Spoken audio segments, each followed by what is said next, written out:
দুই নম্বর প্রশ্ন বলছেন, আসসালামু আলাইকুম শাইখ ওয়ালাইকুম সালাম রহমতুল্লাহ, বীর্য কাপড়ে লাগলে ওই কাপড়ে সলাত আদায় করা যাবে? এর উত্তর হচ্ছে একটি মাসলার উপর নির্ভরশীল যে বীর্য পাক না নাপাক।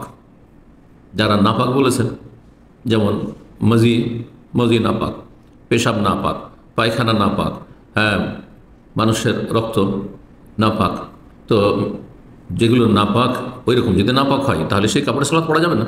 কারণ সালাতের জন্য শর্ত হচ্ছে যে শরীর পাক হইতে হবে, শরীরে যে কাপড় আছে, পোশাক আছে, সেটা পাক হইতে হবে, যেই জায়গায় সালাত পড়বে, নামাজ পড়বে, সেই জায়গায় পাক হইতে হবে।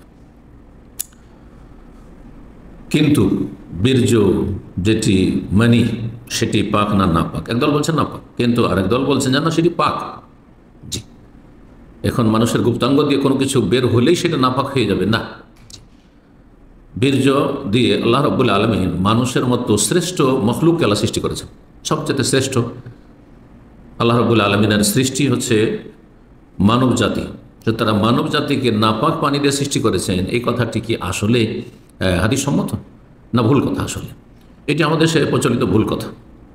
আল্লাহ রাব্বুল আলামিন শ্রেষ্ঠ সম্মানিত এই মানুষকে আল্লাহ নাপাক পানি দিয়ে সৃষ্টি করেননি। কোনো জায়গায় কোরআনের আয়াতে নাপাক বলা হয়নি বীর্যকে, বলা হয়েছে যেই পানির কথা, যে বীর্যের কথা, মিম্মাই মাহিন, তুচ্ছ পানি, ঘৃণিত পানি, যেটা অরুচিকর।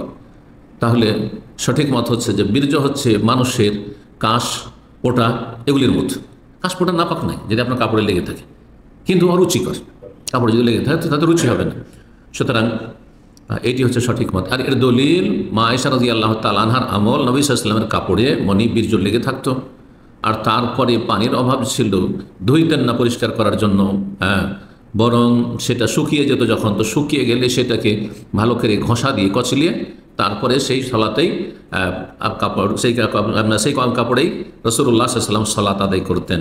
জি, সুতরাং ময়লা নাপাক যদি না হয়, নোংরা বস্তু বা ঘৃণিত বস্তু নাপাক যদি না হয়, কাশপোটা, সেটি ধুয়ে নিলে ভালো পানি থাকলে। কিন্তু যদি কেউ না ধয়, হ্যাঁ, সেটাকে মুছে ফেলে দেয় বা সেটা শুকিয়ে গেছে সেটাকে কচলিয়ে ফেলে দেয়, তাহলে কোনো অসুবিধা নেই। যেমন কাশপোটার হুকুম তেমনই হচ্ছে বীর্যের হুকুম, এটি হাদিস দ্বারা প্রমাণিত। আল্লাহু আ'লাম।